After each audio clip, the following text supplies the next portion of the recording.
नमस्कार. आता आपण क्लासिफिकेशन ऑफ प्लांट्समध्ये दुसरा पार्ट पाहू, फॅनोरोगॅम्स. आपण आतापर्यंत क्रिप्टोगॅम्स बघितला आहे. आता बघूया आपण फॅनोरोगॅम्स. तुम्ही बरेच वेळा पुढे थंड वातावरणामध्ये फिरायला गेले असाल आणि थंड वातावरणात तिथे फिरायला गेले असाल, जसं उटीला, काश्मीरला वगैरे, तर तुम्ही पाहिले असेल की तिथे बरेचसे असे पाईनसारखे म्हणजे असे बारीक बारीक त्याला असे पानं असतात, अशा प्रकारचे झाडं असतात आणि असे तिरप्या प्रकारचे झाडं असतात तुम्ही पाहिले असाल.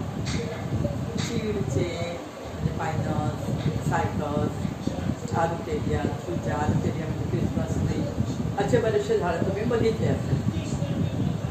आता याच्यामध्ये जर तुम्ही असं अजून असे झाडं बघितले जसे लिली, जास्वंत, अजून कांद्याला पण तुम्ही फुलं पाहिलेले आहेत, मोगरा, बरेचसे असे फुलं आहेत, धोत्रा, जे की आपल्याला दिसतात, असे झाडं दिसतात, त्याच्यामध्ये फ्लावर येतात.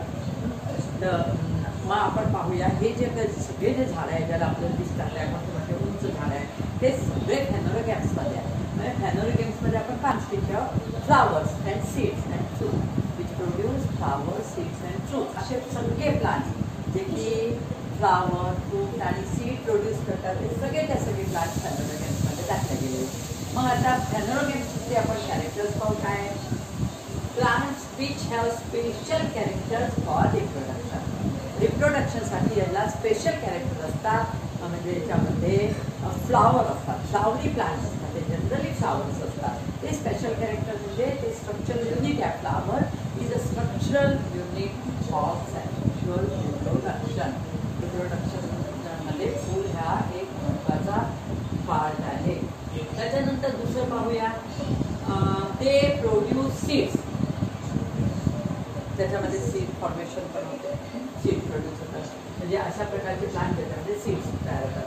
After reproduction they form seeds which contain embryo and store food. जेव्हा मेल अँड फिमेल मिक्स आपसामध्ये फ्यूज होतात आणि जायगोट तयार होतात, त्याला रिप्रोडक्शन म्हणतात. किंवा आपल्यासारखं नवीन जीव तयार करणे याला रिप्रोडक्शन म्हणतात. म्हणजे हे सगळे आहे ते रिप्रोडक्शन करतात, आपल्यासारखं नवीन प्लांट तयार करतात. त्याच्यामध्ये रिप्रोडक्शन झाल्यानंतर म्हणजे नवीन जीव तयार झाल्यानंतर ते form seeds which contain embryo. Reproduction झाल्यानंतर त्याच्यामध्ये सीड्स तयार होतात आणि त्या सीड्समध्ये एम्ब्रियो असते. एम्ब्रियो म्हणजे small form of any individual. इथे प्लांट म्हणतो पण स्मॉल फॉर्म ऑफ प्लांट. तर सीड्स जे आहे विच कंटेन एम्ब्रियो, त्याच्यामध्ये एम्ब्रियो असतात आणि स्टोर फूड असते. एम्ब्रियो सोबत फूड पण असते त्याच्यामध्ये, की त्यांना ते एम्ब्रियोच्या डेव्हलपमेंटसाठी फूड आवश्यक असते. Stored food is use for initial growth of embryo. Stored food is use for initial growth of embryo. एम्ब्रियोच्या जी पहिली ग्रोथ होते, एम्ब्रियोची जी ग्रोथ होते, त्याच्यासाठी स्टोर्ड फूड आवश्यक असते, जे की सीडमध्ये असते. सीड आपण पाहतो फार जाड असते, तर त्याच्यामध्ये ते फूड बनलेलं असते आणि ते फूड त्याच्यामध्ये फार मायनर एम्ब्रिओ असते आणि त्या एम्ब्रिओला ग्रोथ देण्याचे त्याला न्यूट्रिशन देण्यामध्ये त्याचं काम हे स्टोर फूड करत असते.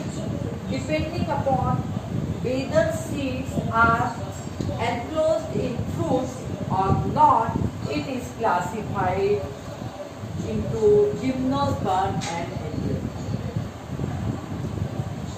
आपण मागच्या व्हिडिओमध्ये बघितलं आहे की त्याचा क्रायटेरिया असतो की सीड एनक्लोज्ड आहे फ्रूटमध्ये किंवा नाही.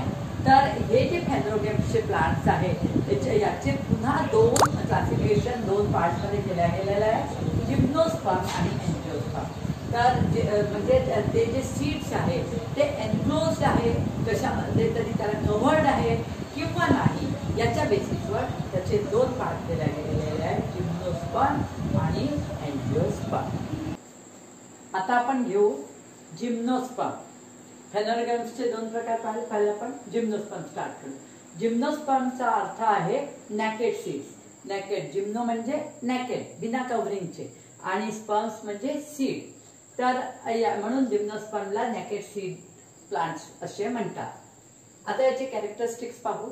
जिम्नोस्पर्म सुरू करण्याच्या आधी तुम्ही थोडेसे देवदारचे झाडं किंवा तुम्हाला विद्या माहिती आहे, विद्याचं झाड तुम्हाला सगळ्यांना माहिती आहे, त्याला मोरपंखी पण म्हणतात, त्याला तुम्ही सगळे पुस्तकामध्ये ठेवतात विद्याचं झाड, त्याला डोळ्यासमोर आणा आणि सायकलचं झाड तुमच्या पुस्तकामध्ये एक छोटंसं ताळ्याच्या झाडासारखं किंवा नारळाच्या झाडासारखं झाड दिसत आहे, तर ते एक सायकलचं झाड अशा प्रकारे डोळ्यासमोर हे झाड आणा आणि थोडंसं आपण बघूया. तर आपण सगळ्यात पहिले आपण पाहूया याचे कॅरेक्टर्स मध्ये they are evergreen, perennial and woody plants. Evergreen सदाहरित वनस्पती तुम्ही पाहिलेली असेल, नेहमी हिरवीगार राहणारी सदाहरित सदाबहार वनस्पती, त्याला एव्हरग्रीन प्लांट्स असे म्हणतात. त्याच्यानंतर पेरेनियल म्हणजे बहुवार्षिक, जे बरेच वर्ष राहतात अशा प्रकारचे. कारण की तुम्हाला माहित असेल हे अॅन्युअल, बायनियल अँड पेरेनियल असे 3 प्रकारचे असतात.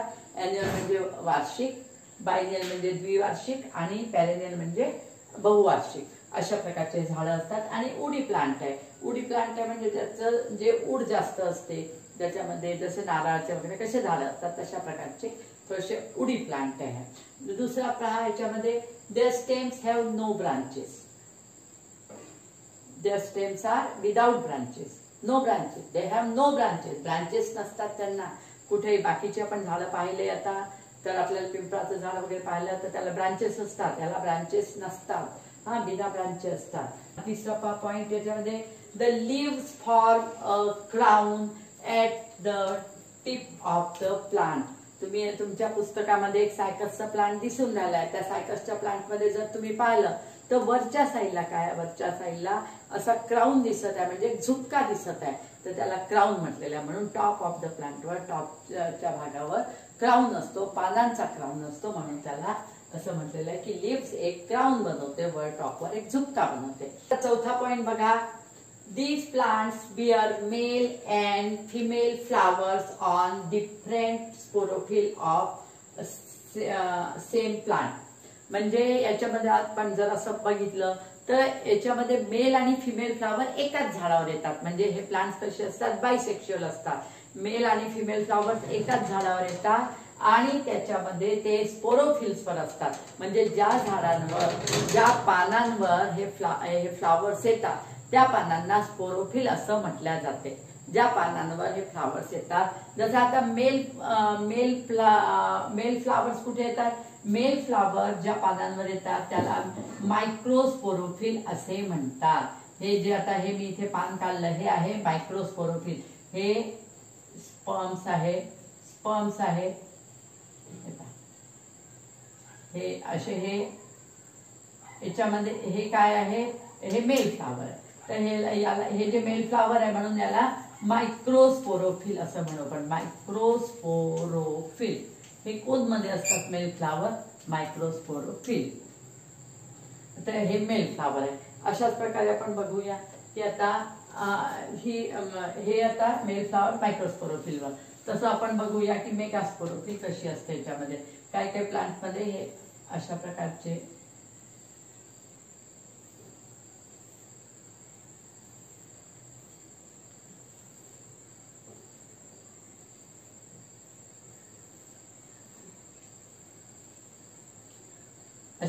पानं आलेले असतात. याच्यामध्ये एग असतात.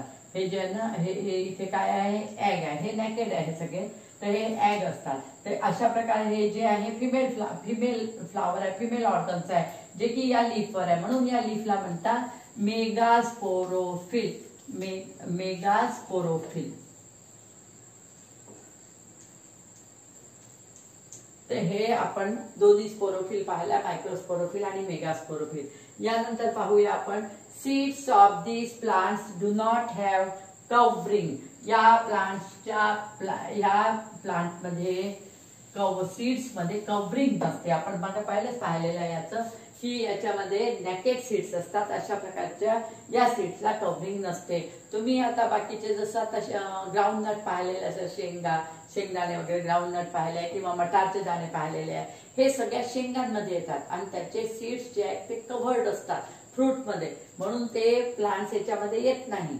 यांना एक कव्हर असते, छिलका काढला त्याचा तर त्याच्या आतमध्ये आपल्याला दाणे दिसून येतात, सीड्स दिसून येतात. परंतु याच्यामध्ये नेकेड सीड्स असतात. तुम्ही विद्याचे झाडं पाहिलेले आहे आणि त्याचे सीड्स पहा तुम्ही, असे गोल गोल गोल गोल सीड्स येतात त्याच्यामध्ये.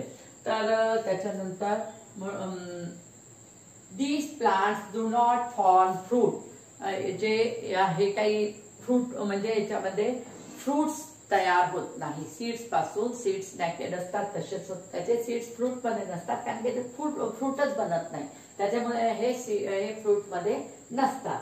तर अशा प्रकारचे याचे जे एक्झाम्पल्स आहे ते बघा. सायकस तुमच्या पुस्तकाचं चित्र दिलेलंच आहे.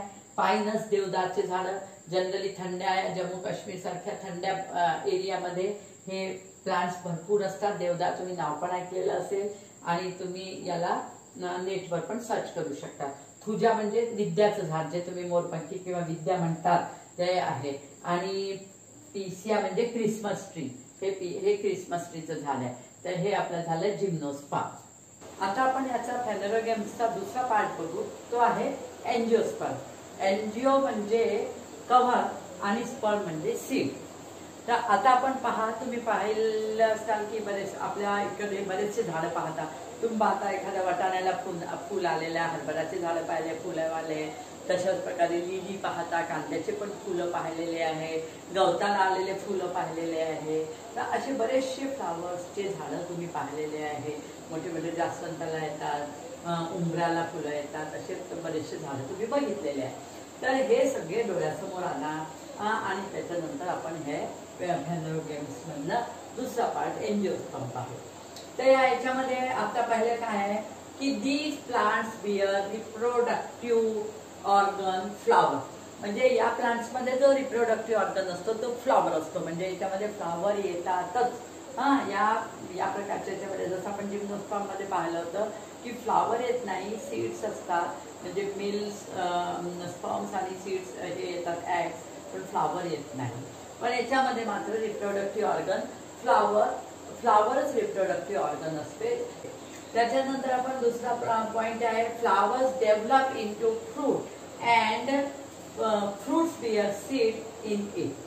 फ्लावर पासून फ्रूट तयार होते. तुम्ही आता वांगे वगैरे, वांगे दोडके वगैरे हे जे तुम्ही मोठे होताना पाहिलं असेल तर त्याच्या टिपवर बरेचदा पहा की आपला दोडके आहे त्याच्या टिपवर समोरच्या भागाला कुठेतरी फुलाचा भाग आपल्याला दिसून येतो तिथे.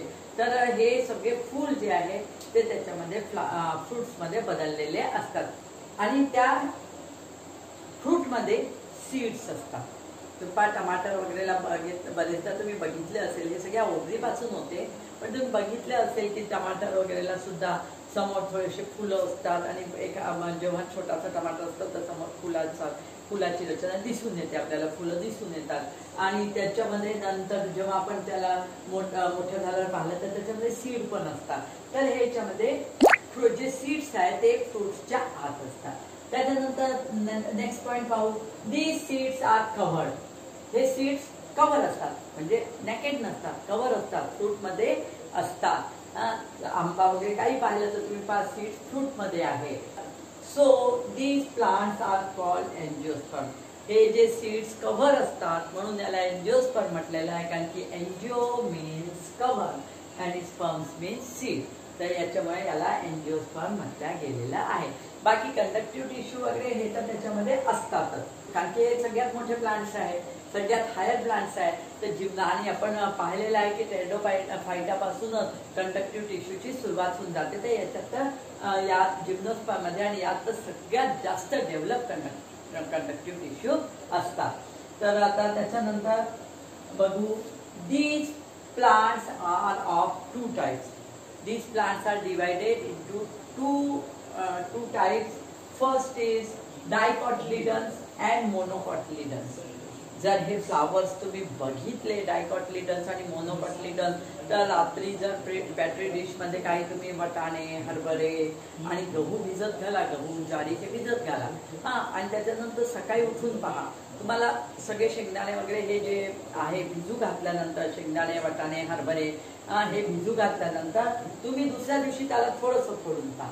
त्याचे 2 इक्वल पार्ट होतात, 2 इक्वल हाफ्स होतात. 2 हाफ मध्ये ते डिवाइड होते आणि ते इक्वली असते. तुम्ही बघितलं आहे, हरभऱ्यामध्ये पण बघितलं आहे, वाटाण्यामध्ये पण, शेंगदाण्यामध्ये पण. हे रोजचे आहे आपले. आणि शेंगदाणे पण आपण भाजतो तेव्हा त्याच्यामध्ये 2 इक्वल पार्ट्स होऊन जातात त्याचे. म्हणजे ते 2 भागामध्ये डिवाइड, म्हणजे सारख्या 2 भागामध्ये डिवाइड होतात. जर तुम्ही गहू गहू पहा, भिजलेले गहू पहा आणि त्याला 2 पार्टमध्ये डिवाइड करून पहा, होते का ते? नाही होत ना. गहू नाही होत, ज्वारी नाही होत, बाजरी नाही होत, हे 2 पार्टमध्ये डिवाइड होत नाही. आणि म्हणूनच जे 2 पार्टमध्ये डिवाइड होतात तर त्याच्यामध्ये ते 2 कॉटिलिडन्स होतात. जे 2 पार्ट असतात त्यांना 2 कॉटिलिडन्स म्हणतात. तर त्याला म्हणून त्याला डायकॉटिलिडन्स म्हणतात. आणि जे 2 पार्टमध्ये डिवाइड नाही होत त्यांना मोनोकॉटिलिडन म्हणतात. म्हणून आपण डायकॉटिलिडनमध्ये हरभरा, ग्राउंडनट आणि वाटाणा हे जे झाडं आहेत ते आपण डायकॉटिलिडनमध्ये टाकतो. आणि मोनोकॉटिलिडनमध्ये जनरली कांदा, लसण, गार्लिक आहे, ओनियन आहे, तशाच प्रकारे लिली, केना, हेच बनाना, केना, हे सगळे प्लांट मोनोकॉटिलिडन्स मध्ये असतात. मग आता मोनोकॉटिलिडन आणि डायकॉटिलिडन मध्ये फरक काय? We will see difference between dicotyledon and monocotyledon. Dicotyledon म्हणजे त्याच्यामध्ये 2 कॉटिलिडन असतात. 2 कॉटिलिडन, त्याला मराठीमध्ये बीजपत्रे पण म्हणतात. 2 कॉटिलिडन असतात. आता त्याला ओळखायचं कसं? तर आता तुम्ही वटाणे, शेंगदाणे हे जर रात्री भिजू घातले आणि दुसऱ्या दिवशी सकाळी पाहिले तर तुम्हाला दिसेल त्याला ते 2 सारखे हाफ्स होतात. हा, तर ते त्याच्यामध्ये 2 कॉटिलिडन्स असतात. आणि गहू, ज्वारी, बाजरा याच्यामध्ये सिंगल कॉटिलिडन असल्यामुळे त्याचे 2 भाग सारखे होत नाही. तुम्ही बघा, मी तुम्हाला दाखवते, याच्यामध्ये दिसत असेल तुम्हाला, हे शेंगदाणा आहे, वाटाणा आहे आणि हे गहू आहे. गहूचे काही 2 भाग होत नाही, जेव्हा की हे 2 भाग होतात. आपल्या हरभऱ्याचे पण 2 भाग होतात. तर या प्रकारे असं कॉटिलिडन्स आपल्याला, त्याला 2 डायकॉटिलिडन म्हणतात, ज्याच्यात 2 कॉटिलिडन्स असतात आणि ज्याचा सिंगल कॉटिलिडन असतं त्याला मोनोकॉटिलिडन असते. दुसरा पार्ट आपण पाहूया,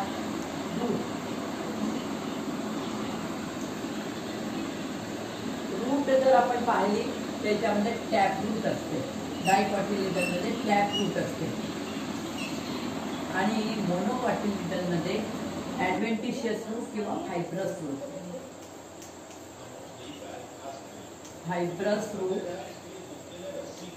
किंवा याला ऍडव्हेंटिशियस रूट पण म्हणतात. ऍडव्हेंटिशियस रूट. आता हे टॅपरूट असते कशी? तुम्ही पाहिलं, ही प्रायमरी रूट असते. प्रायमरी रूट म्हणजे तुम्ही वटाणा, हरभरा, हे जनरली वटाणा वगैरे आपण भिजवतो आणि बरेचदा वटाणा भिजवल्यानंतर आपण बघतो की त्याला एक रूट येते. सगळ्यात पहिले रेडिकल येते. रेडिकल रूटचा शॉर्ट फॉर्म म्हणजे रूटचा जो एम्ब्रियोनिक पार्ट आहे त्याला रेडिकल म्हणतात. तर आपण रूटच म्हणू. ते रूट येते, तुम्ही बघितलेली आहे की वटाण्यामध्ये रूट येते, हरभऱ्यामध्ये रूट येते. तर ही जी रूट येते, मग ती जी पहिली रूट येते ना वटाण्यामध्ये, असा आता हा जर असा वटाणा आहे आणि याच्यामध्ये हे अशा प्रकारे,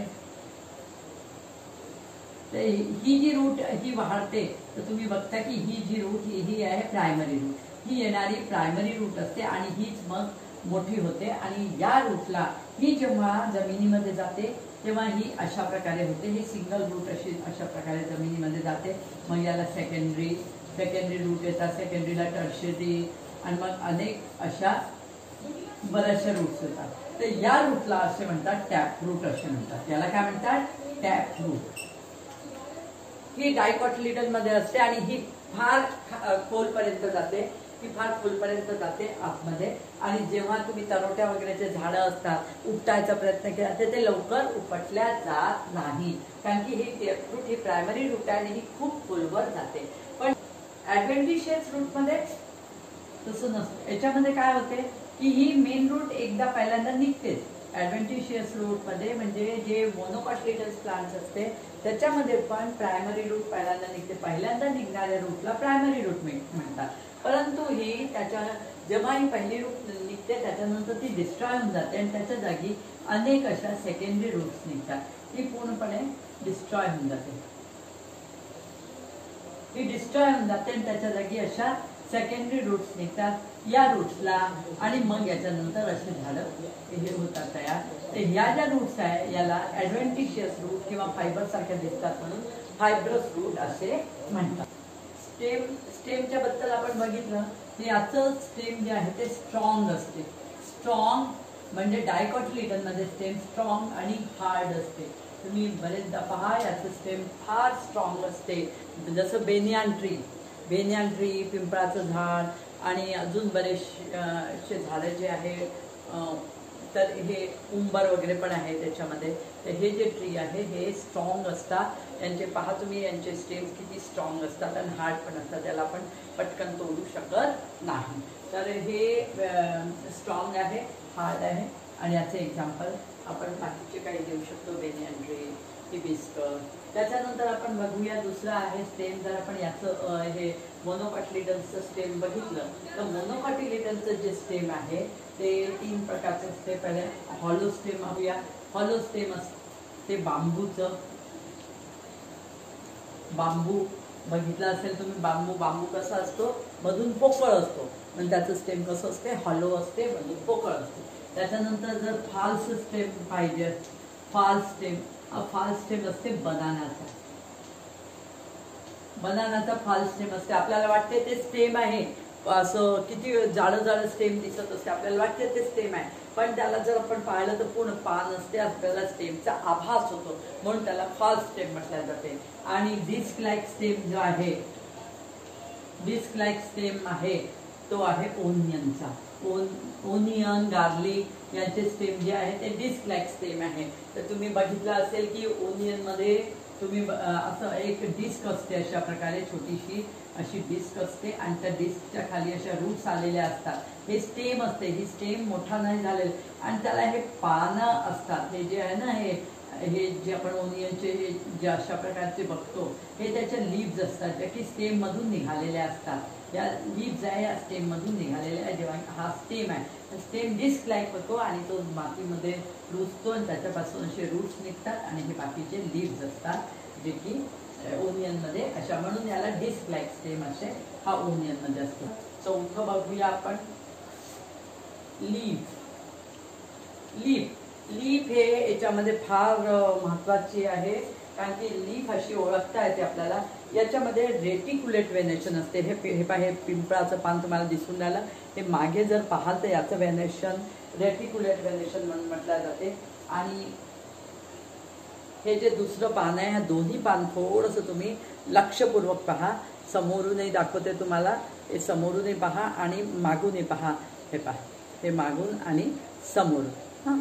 तर हे एक, आता तुम्ही पिंपळाचं पान मी तुम्हाला का दाखवलं, तुम्ही बघितलं असेल की पिंपळाच्या पानामध्ये जनरली अशा प्रकारचं व्हेनेशन जे असं असते,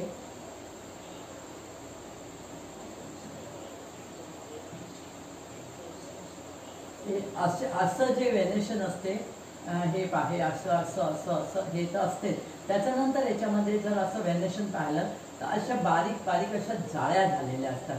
आणि ही जाळी आपण बरेचदा पिंपळाच्या पानाला जेव्हा सडवतो तर त्यावेळेला आपल्याला छानपैकी अशी जाळी दिसून येते. अशीच जाळी आपल्याला पेरूच्या पाना वगैरे मध्ये पण असते, परंतु पिंपळाच्या पानाची आपण बरेचदा बघितलेली आहे, म्हणून सांगते आहे की जेव्हा आपण त्याला पिंपळाचं पान सडवतो आणि त्याची जाळी छानपैकी तयार करतो, त्याच्यावर चित्र वगैरे पण काढतो, तेव्हा तर या प्रकारचं जे व्हेनेशन असतं, व्हेन्सची अरेंजमेंट असते, याला रेटिक्युलेट व्हेनेशन असे म्हणतात. अशा प्रकारच्या व्हेन्सच्या अरेंजमेंटला रेटिक्युलेट व्हेनेशन असं म्हणतात. अशा प्रकारचं असते, तुम्ही बघितलंही आहे. तर याला म्हणतात रेटिक्युलेट व्हेनेशन. रेटिक्युलेट व्हेनेशन म्हणजे जाळीदार शिराविन्यास. व्हेनेशन, रेटिक्युलेट व्हेनेशन, जाळीदार शिराविन्यास. आणि दुसरं जे आहे ते आहे पॅरलल व्हेनेशन. आता दुसरं मी तुम्हाला पान दाखवलंच होतं, पॅरलल व्हेनेशन साठी हे दुसरं पान दाखवलं होतं. याच्यामध्ये तुम्ही जर बारकाईने पाहाल तर असे पॅरलल याच्यामध्ये रेषा गेलेल्या आहे. मी तुम्हाला इथे दाखवते. एखादं कोणतं केल्याचं झाड किंवा अशा प्रकारे कोणत्याही प्रकारचं अशा हे असे जाते. हे जे व्हेनेशन आहे ना, हे अशा प्रकारे जाते. हे समांतर असते, एक दुसऱ्याच्या पॅरलल असते. हे जे व्हेनेशन आहे हे एक दुसऱ्याच्या पॅरलल असते. सगळे व्हेनेशन अशा प्रकारे पॅरलल आहे आणि म्हणून याला पॅरलल व्हेनेशन असे म्हणतात. हे केनामध्ये, केळीमध्ये, गवतामध्ये अशा प्रकारचं पॅरलल व्हेनेशन आपल्याला दिसून येते. हे 4 पॉइंट पाहिले. आता पाचवा जो पॉइंट आहे ते फ्लोरल अरेंजमेंट. मी तुम्हाला सांगते की फ्लोरल अरेंजमेंट म्हणजे कसं. याच्यामध्ये जर तुम्ही पाहिलं तर याच्यामध्ये कॅलिक्स 5, करोला 5, एंड्रोशियम 5, गायनेशियम 5 अशा प्रकारे असते. जर तुम्ही याच्यासाठी जास्वंदाचं फूल जर बघितलं, जास्वंदाचं फूल, तर तुम्ही त्याच्यामध्ये म्हणजे जी हिरवीवाली ट्यूब सारखी रचना असते, ट्यूब सारखं जे स्ट्रक्चर असते सगळ्यात खाली, त्याच्यामध्ये 5 हे असे निघालेले असतात. म्हणजे त्याच्यात 5 सेपल आहे, जे की 5ही सेपल मिळून कॅलिक्स बनवतो. तर कॅलिक्सला 5 सेपल असतात. त्याचे जर तुम्ही करोला मोजले लाल रंगाचे तर तेही 5 येतात. आणि त्याच्यानंतर जर त्याची एकदम वरची मध्ये एक अशी दंडी असते, ज्याला आपण मधली गोष्ट करते सगळ्यात आतली एक दंडी असते, ज्याला टिपवर अशा प्रकारचे 5 अशा प्रकारचे स्टिग्मा दिसून येतात. हे अशा प्रकारचे काळ्या रंगाचे इथे असतात. हे तुम्ही बघितलंय. हे पण 5च असतात. आणि स्टेमेन्सची संख्या मात्र त्याच्यामध्ये भरपूर असते. एन्थल्स भरपूर असतात. ते आपल्याला मोजता येत नाही. परंतु त्याला जरी मोजले तरी ते 5च्या गुणाकारामध्येच असतात. 5च्या गुणाकारामध्येच असतात. म्हणजे 15, 20, 25 म्हणजे अशी एवढी संख्या असते की ज्याला 5नी भाग जातो. तर त्याला म्हणतात पेंटामेरस. तर यांची जी फ्लोरल अरेंजमेंट असते आहे ती असते पेंटामेरस. पेंटामेरस तशी टेट्रामेरस पण असते अरेंजमेंट, ज्याच्यामध्ये 4च्या गुणेला असतात ते. तर हे जनरली सरसोमध्ये सापडते टेट्रामेरस अरेंजमेंट. त्याच्यानंतर आपण बघू इथली म्हणजे मोनोकॉटिलिडनची अरेंजमेंट जर पाहिली ते ट्रायमेरस असते. याची अरेंजमेंट ट्रायमेरस असते. हे फ्लावर्स ट्रायमेरस असतात. ट्रायमेरस म्हणजे याच्यामध्ये 3च्या याच्यामध्ये लिली जर बघितले तर याचे सगळे जे 4ही फ्लोरल वर्ड्स असतात ना ते 3च्या तुलनेमध्ये. म्हणजे पानं कॅलिक्स 3, करोला 3, एंड्रोशियम 3, गायनेशियम 3 किंवा 3च्या पटीने असतात.